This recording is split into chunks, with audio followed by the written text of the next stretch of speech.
Hello, I'm back with a story today for you kids. And today I'm going to read again from Amar Chitrakatha. This is the book. It's called Tales of Narada. Narada is one of the ardent devotees of Lord Vishnu. I'm sure you've heard about Narada from your parents or from your teachers or from previous stories that you've read. Narada is very well known for his clever ways of solving a problem. He also mostly always stays with Lord Vishnu. So let's go to the story.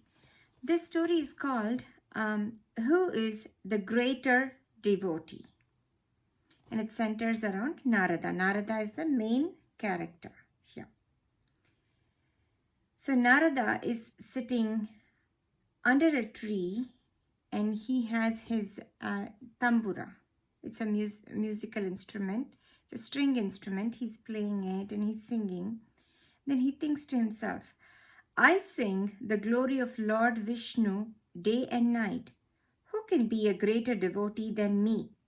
I wonder if the Lord himself is of the same opinion. So he went to Vishnu. Vishnu was sitting on his snake bed, the snake with 5 heads. I'm sure you've heard about it. And his wife, goddess Lakshmi, was at his feet. So Narada goes to Lord Vishnu and says, Salutations to you, my Lord. Maha Vishnu says, Welcome, O Narada. What brings you here? Narada says, I have come to ask you a question. I know what it is. Anyway, let me hear it from you, says Maha Vishnu. I have been singing your glory all my life, every minute of it. Can there be anyone more devoted to you than me? If that's the question to be answered, you must come to earth with me. Disguised as farmers, Vishnu and Narada came to earth at dusk and walked towards a hut. Mahavishnu points to a hut and tells Narada, they both are disguised as farmers, okay? And he says, over there in that hut lives one of my greatest devotees. Whose devotion is deeper than mine, I wonder, says Narada. And Narada asks Vishnu as they walk to the hut, does he think of you all the time as I do? Wait and see for yourself, says Mahavishnu. And the farmer is actually tending to his cows and he says, Hari Hari, Govinda, Hari Hari. And Narada, in his own charming way, says, Narayana, Narayana. The farmer says, where do you come from? What can I do for you? Mahavishnu is replying to the farmer, we were on our way to the city. It will soon be dark and the forest is infested with wild animals. We seek shelter for a night. The farmer says, you are welcome to stay with me, my friends, and partake of what meager fare I can offer you.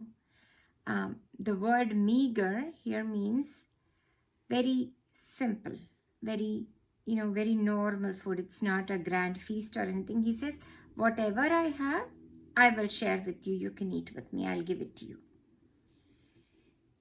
And he looks up at the sky and he thinks of the Lord and says, I am grateful to God for giving me this opportunity to serve him.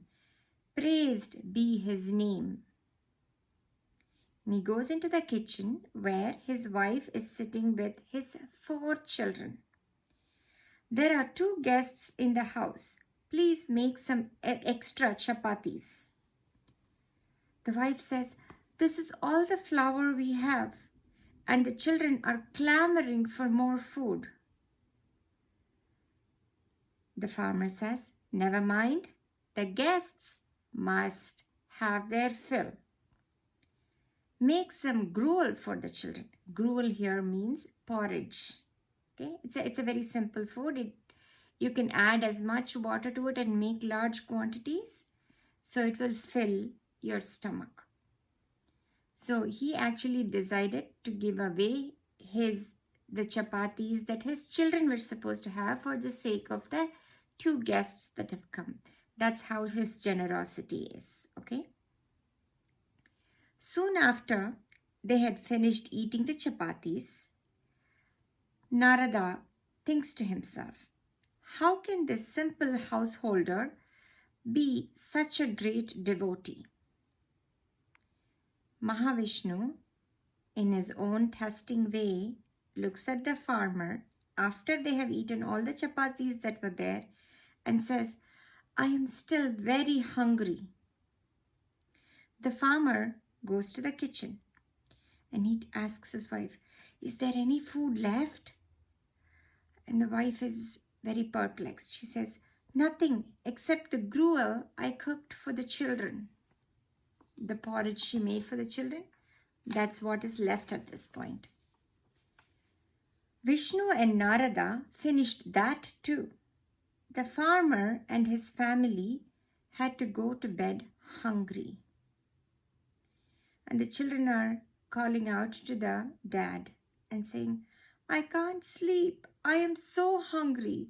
Why did you give them our gruel, father? The farmer says, because by feeding a guest, I am feeding Vishnu himself. And Vishnu and Narada are sleeping in the next room, in the guest room. And Vishnu looks at Narada and says, see, Narada, the farmer and his family have eaten nothing this evening, and yet he sings my glory. Narada says, that's nothing. I have remained without food for days and still remembered you. The next morning, the farmer is praying, Govinda, Hari Hari, Lord, may I always have faith in you. I seek nothing else.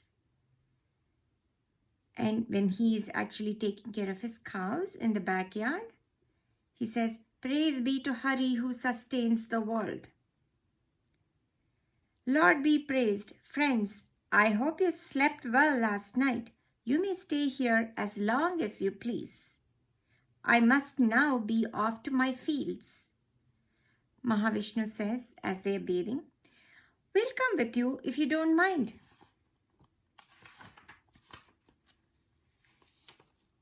Narada and Vishnu accompanied the farmer to his field. Ha, here we are. I must now get down to work. Govinda, Hari Hari, says the farmer. Narada says, what a pious man you are. Are you a great devotee of the Lord? You keep repeating his name. I remember his glorious name as often as my work permits.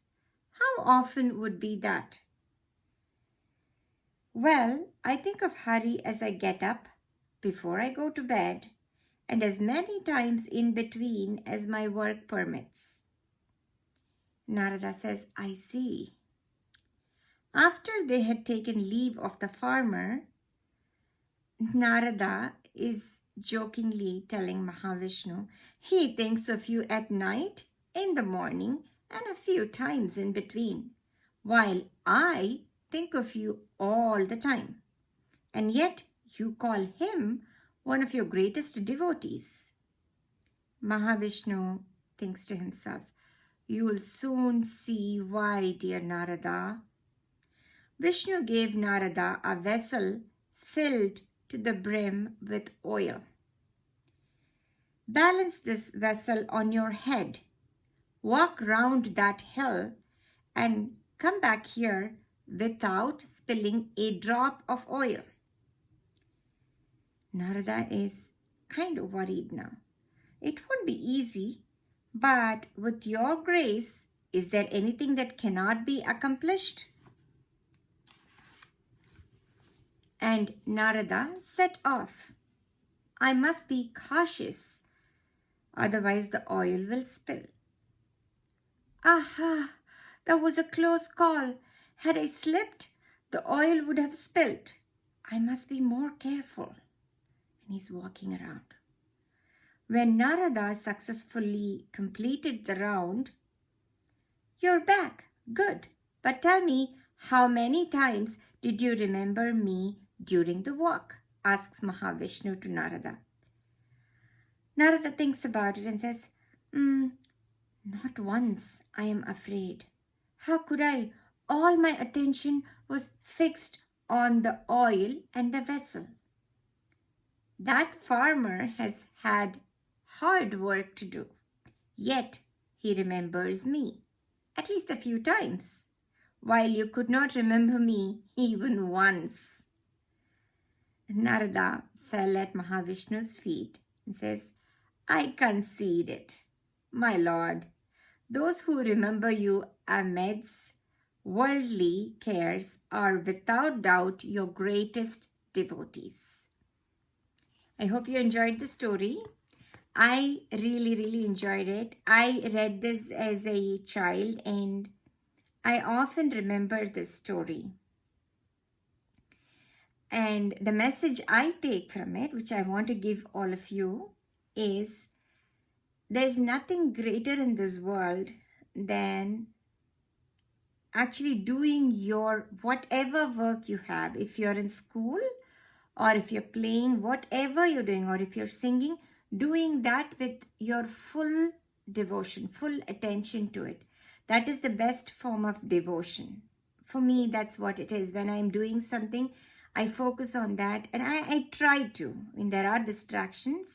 There are sounds around you or people will talk to you.